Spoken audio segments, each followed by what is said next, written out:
Salut à tous et bienvenue sur la chaîne Data 4.0. Pour ceux qui ne me connaissent pas, je suis Tafonji Dylan, étudiant en cycle ingénieur Data Science. Alors, dans les vidéos qui ont précédé, nous avons parlé de l'analyse exploratoire des données. Et dans la dernière vidéo, nous avons fait une étude sur l'aspect univarié de l'analyse exploratoire des données. Aujourd'hui, nous allons parler d'une étape qui est très essentielle lorsqu'on fait l'analyse exploratoire des données. Il s'agit de l'analyse bivariée et de l'analyse multivariée. Bivariée dans le sens où on est en train d'étudier, où on essaie d'avoir le maximum d'informations en étudiant deux variables. Et multivariée lorsqu'on essaie d'extraire les informations ou d'analyser plusieurs variables, c'est-à-dire trois ou plus de trois variables. Alors, la première partie de la vidéo doit parler de l'aspect bivarié et la deuxième partie, nous parlerons de l'aspect multivarié. Alors, qu'est-ce que l'analyse bivariée? Comme son nom l'indique, bi qui veut dire deux variables. Bivarié, ça veut dire qu'on analyse ici deux variables. Alors, lorsqu'on fait une analyse bivariée, on essaie d'observer les données généralement, on essaie de faire une étude sur trois angles. On essaie d'observer sur l'angle selon lequel les deux variables sont quantitatives, sur l'aspect selon lequel les deux variables sont qualitatives, et on essaie d'observer sur l'aspect selon lequel l'une des variables est quantitative et l'autre est qualitative.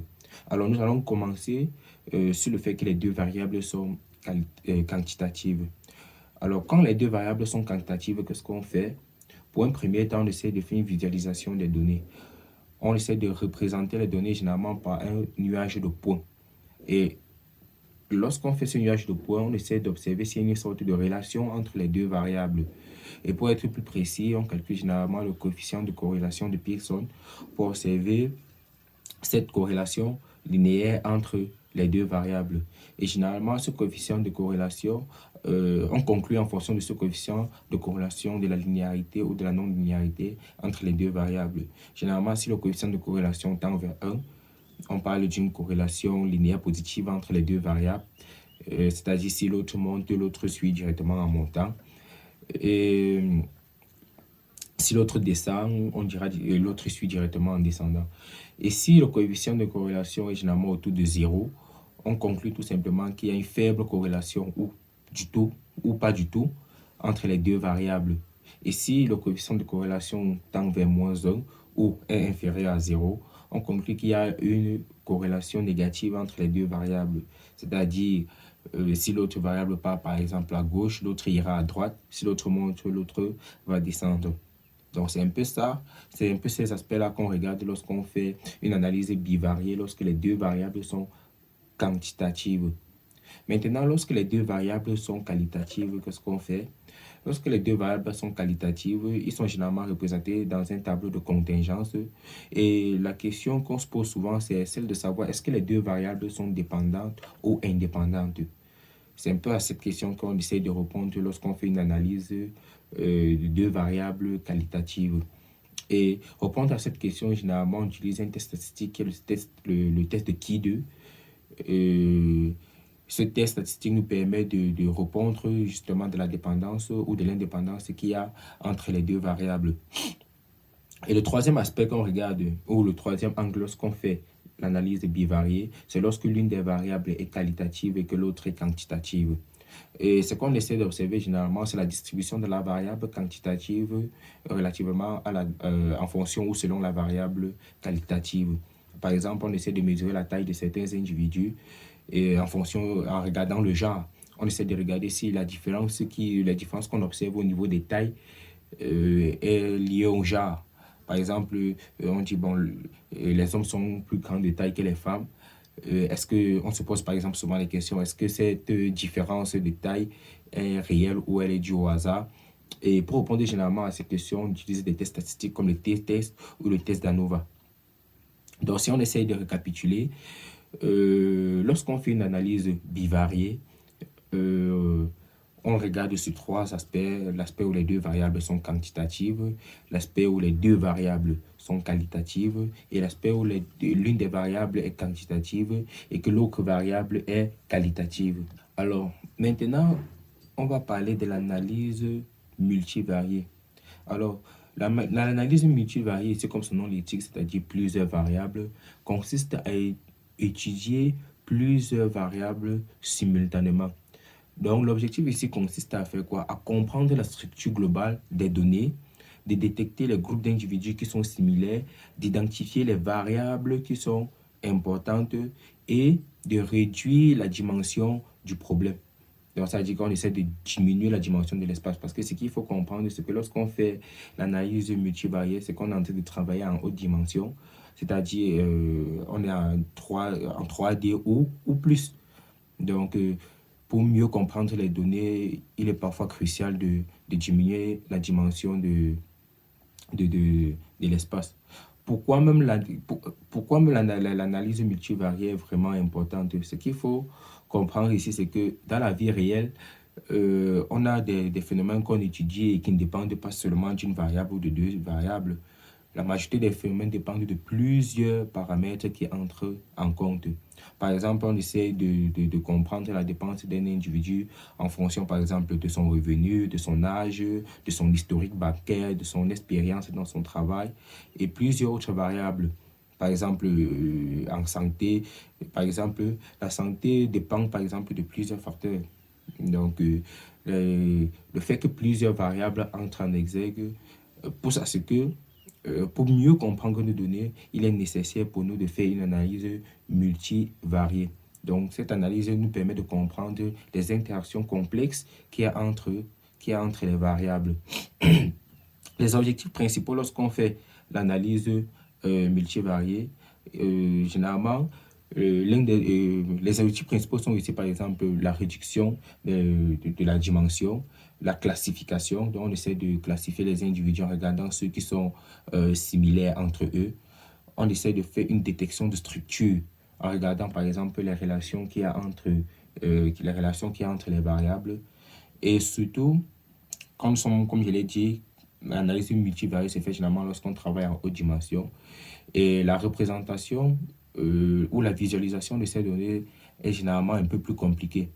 Donc, faire l'analyse multivariée nous permet ici de représenter, ou du moins de faire une visualisation de ces données en haute dimension. On essaie de faire une représentation ou une visualisation de ces informations ou de ces données en 2D ou en 3D. Donc, c'est un peu à ça que ressemble, ou du moins les objectifs qu'on a lorsqu'on fait une analyse multivariée. Alors, les grandes méthodes d'analyse multivariée sont généralement classées, je crois, en 3 catégories. On a par exemple les méthodes de réduction de dimension.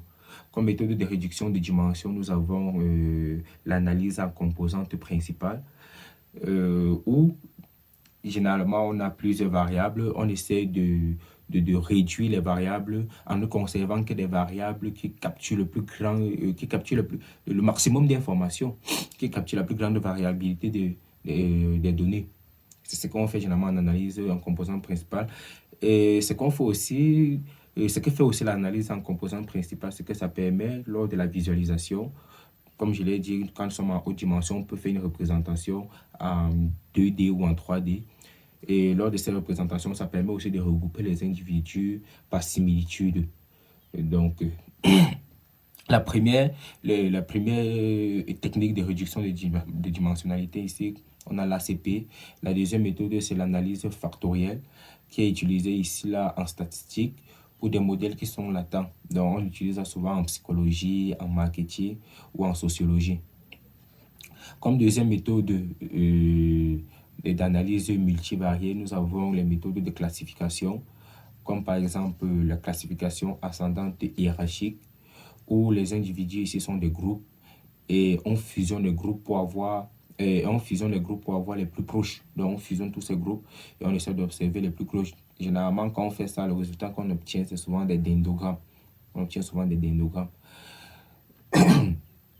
Bon, comme méthode de classification aussi, nous avons le K-means, qui est une méthode de machine learning utilisée pour regrouper aussi les individus par similitude. Donc, on classe les individus par classe.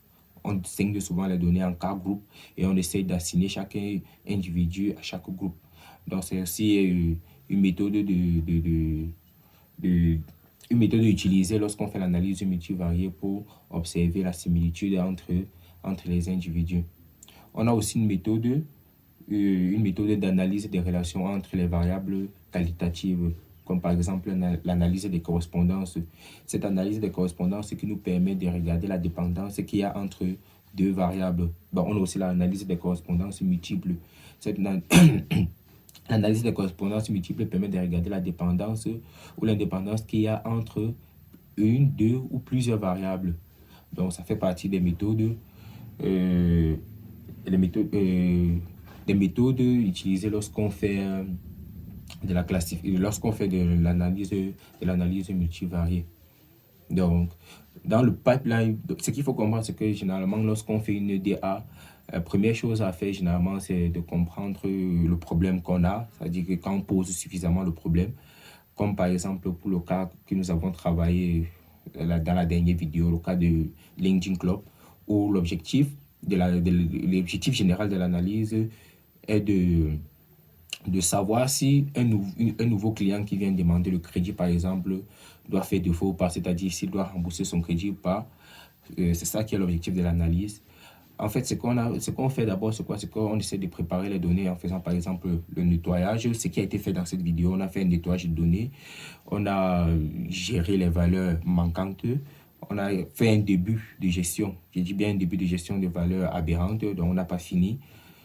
Et ce qu'on fait dans l'étape qui suit, c'est qu'on fait une analyse univariée. On essaie de comprendre, de tirer le maximum d'informations relativement à chacune des variables. Et dans la suite, on fait une analyse bivariée, donc on essaie de regarder les variables sur 2 à 2, comme je l'ai expliqué dans la première aspect de la vidéo. Et après, on fait une analyse multivariée en utilisant, par exemple, on fait une analyse multivariée pour comprendre la structure globale de nos données.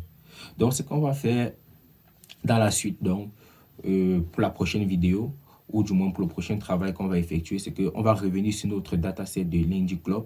On doit gérer les valeurs manquantes, donc on doit, on va gérer les valeurs aberrantes, puisqu'on avait travaillé sur ça. On a commencé à gérer les valeurs aberrantes et on n'a pas fini.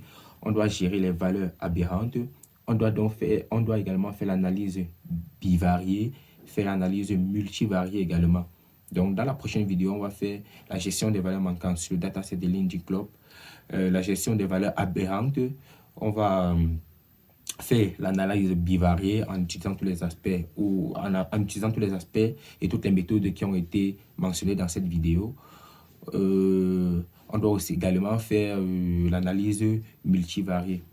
Donc, si cette vidéo vous a intéressé, n'hésitez surtout pas à donner votre avis en commentaire, à faire des ajouts, à poser des questions si nécessaire, à liker et à partager à d'autres personnes qui sont intéressées par la data. Merci, à bientôt et ciao.